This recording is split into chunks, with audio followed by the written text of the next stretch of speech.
সালাতে দোয়া কবুল হয়। সালাতে দোয়া কবুলের তিন জায়গা। একটা হচ্ছে তাকবীরে তাহরিমার পরে আমরা সানা পড়ি না, আমরা তো একটা পড়ি, আল্লাহর হাবিব সুন্নাহ এবং নফল নামাজে আরো পড়তেন সানা, ওই দোয়া কবুল হয়। দুই নম্বর জায়গা সালাতে সেজদায় পড়ে দোয়া করলে কবুল হয়। আকরাবু মা ইয়াকুনুল আবদু মির রাব্বিহি ওয়া হুয়া সাজিদ ফাকসিরু ফীহি দুআ। বান্দা যখন সেজদায় লুটিয়ে পড়ে, বান্দা আল্লাহর সবচেয়ে কাছে চলে যায়। তা কিন্তু বিশ্বনবী বলে, সেজদাটা তোমার রবের কুদরতি পায়ের উপরে পড়েছে। সেজদায় পড়ে দোয়া করেন। সালাম ফিরানোর আগে বিশ্বনবী দোয়া করতেন, লা ইউসাল্লিমান্না আহাদুকুম হাত্তা ইয়াতাআওয়াযা মিন আরবাআ।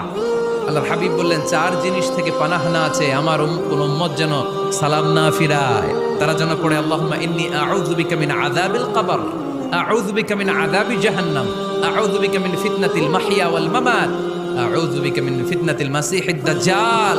আল্লাহ কবরের আযাব থেকে বাঁচাও, আল্লাহ জাহান্নামের আগুন থেকে বাঁচাও, আল্লাহ জীবন